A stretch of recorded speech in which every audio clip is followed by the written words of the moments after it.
കനത്ത കാറ്റിനെ തുടർന്ന് പത്തനംതിട്ട കളക്ടറേറ്റിൽ മരം വീണു. വിവരങ്ങൾ സുജു ടി ബാബു നൽകും. സുജു, ആർക്കെങ്കിലും അപകടം എന്തെങ്കിലും സംഭവിച്ചിട്ടുണ്ടോ? മാത്രമല്ല, ഈ മരം അവിടെ നിന്ന് മാറ്റിയിട്ടുണ്ടോ?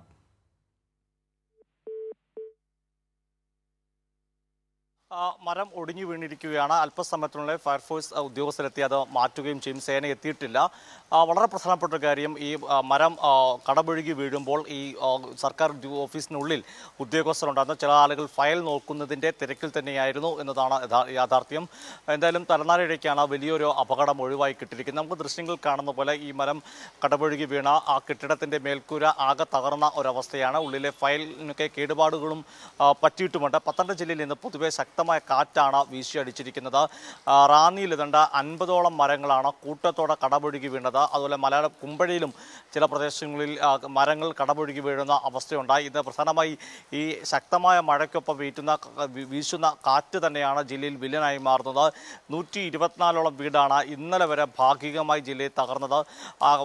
കൃഷിയിടങ്ങളിലും വലിയ നാശനഷ്ടമുണ്ട്. 181 ഏക്കർ കൃഷിഭൂമി ഉള്ള കൃഷി നശിക്കുകയും ചെയ്തിട്ടുണ്ട്. 191 കോടി രൂപയുടെ നാശനഷ്ടമാണ് കാർഷിക മേഖലയിൽ മാത്രം പത്തനംതിട്ട ഉണ്ടായിരിക്കുന്നത്. എന്തായാലും ഇന്നും കാറ്റ് തുടരുകയാണ്. ജനങ്ങൾ ജാഗ്രത പാലിക്കേണ്ടതുണ്ട്. ഇന്നിപ്പോൾ പുതുക്കിയ കാലാവസ്ഥ അലർട്ട് പുറം 4 ജില്ലയിൽ ഓറഞ്ച് അലേർട്ടാണ്. ഇപ്പോൾ ഇന്ന് ജില്ലയിൽ റെഡ് അലേർട്ടുമാണ് നിലനിൽക്കുന്നത്. വർഷ, സുജു പറഞ്ഞതുപോലെ തന്നെ ശക്തമായ കാറ്റാണ്. അപ്പോൾ അപകടകരമായ രീതിയിൽ നിലനിൽക്കുന്ന മരങ്ങളൊക്കെ മുറിച്ചു മാറ്റാനുള്ള നടപടികൾ എങ്ങനെ?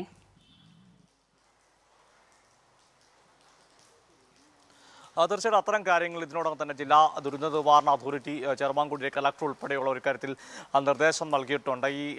ഈ മരങ്ങളുടെ കാര്യം മാത്രമല്ല, ഈ ജില്ലയിൽ ഏതാണ്ട് 40-ലധികം സ്ഥലങ്ങളെ ഈ വർണബിൾ, അതായത് ഈ അപകട സാധ്യത മേഖലയായിട്ട് കണ്ടെത്തിയിട്ടുണ്ട്. അത്തരം പ്രദേശങ്ങളിൽ നിന്ന് ആളെ അടിയന്തര ഘട്ടത്തിൽ മാറ്റിപ്പാർപ്പിക്കണമെങ്കിൽ അതിനുള്ള സജ്ജീകരണം ഏർപ്പെടുത്തുന്നുണ്ട്. ജില്ലയിൽ ഇതൊരു 2 ദുരിതാശ്വാസ ക്യാമ്പുകളാണ് പ്രവർത്തനം ആരംഭിച്ചിരിക്കുന്നത്. കോറികളുടെ പ്രവർത്തനത്തിന് ജൂൺ 1 വരെ നിരോധനമുണ്ട്. അതുപോലെ മലയോര മേഖലയിലേക്കുള്ള രാത്രികാല ഗതാഗത നിയന്ത്രണവും ഏർപ്പെടുത്തിയിട്ടുണ്ട്. വർഷ, സുജു, 2 ദുരിതാശ്വാസ ക്യാമ്പുകളാണ് അവിടെ സജ്ജമാക്കിയിട്ടുള്ളത് അല്ലേ?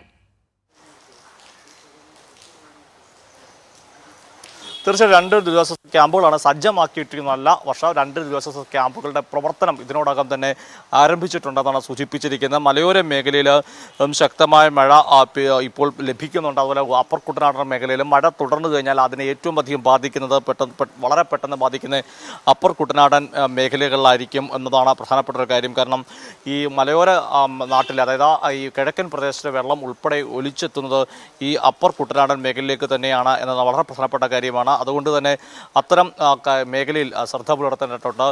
വർഷ ചോദിച്ചതിലേക്ക് 2 ദുരിതാശ്വാസ ക്യാമ്പുകൾ പ്രവർത്തിക്കുന്നു. ഒന്ന് ഇരുവീരൂർ പഞ്ചായത്തിലെ കമ്മ്യൂണിറ്റി ഹാളിലും മറ്റൊന്ന് ചെങ്ങമ്മൺ പ്രദേശത്തുമാണുള്ളത്. ഇവിടെ 7 പേരാണ് താമസിക്കുന്നത്. തണ്ണിത്തോട്ട് പകൽ വീട്ടിൽ മറ്റൊരു ക്യാമ്പും പ്രവർത്തിക്കുന്നുണ്ട്. മറ്റൊരു പ്രധാനപ്പെട്ട കാര്യം, മൂഴിയാർ ഡാമിൻ്റെ ഷട്ടറുകൾ തുറക്കുന്നതുമായി ബന്ധപ്പെട്ടാണ്. അതിൽ രണ്ടാമത്തെ ഷട്ടറും 20 സെൻറ്റിമീറ്റർ ഇപ്പോൾ തുറന്നിട്ടുണ്ട്.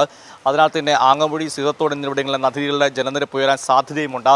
നദീതീരത്തുള്ളവർ ജാഗ്രത പാലിക്കണമെന്ന നിർദ്ദേശവും ഇതിനോടകം തന്നെ വന്നിട്ടുണ്ട്. ജലസംഭരണിയുടെ പരമാവധി ആയിരിക്കുന്ന 192.63 സെൻറ്റിമീറ്ററാണ്. റെഡ് അലർട്ട് ലെവലായ 190 മീറ്ററിലേക്ക് എത്തിയപ്പോഴാണ് ഇത്തരത്തിൽ ഡാം തുറക്കുന്ന നടപടിയിലേക്ക് കടന്നിരിക്കുന്നത്. ഇന്നലെ തന്നെ ഇതുമായി ബന്ധപ്പെട്ട് തുറക്കുമെന്ന അറിയിപ്പുണ്ടായിരുന്നു. ഇപ്പോൾ ഡാം തുറന്നിരിക്കുകയാണ്. വർഷ.